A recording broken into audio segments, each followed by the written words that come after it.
Finally সারা রাত train journey করে আমরা সকালবেলা পৌঁছে গেছিলাম পুরীতে। তবে পুরী পৌঁছানোটা আমাদের জন্য অতটাও ইজি ছিল না, কারণ সকালবেলা ঘুম থেকে উঠে জানতে পারি আরও 1 ঘন্টা লেট আমাদের ট্রেন।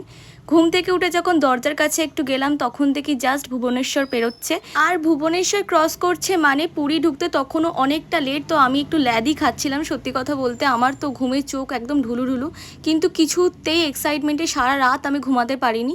যাই হোক, তারপর বৌমনি এসে বললো নাও একটু বিস্কিট খেয়ে নাও, কারণ সত্যি বলতে তখন অনেকটাই বেলা বেলা হয়ে গেছিলো, প্রায় 8:30 মতো বাজে, আর উঠেছিলাম সারা রাত সেহেতু খিদেও বেশ পাচ্ছিল।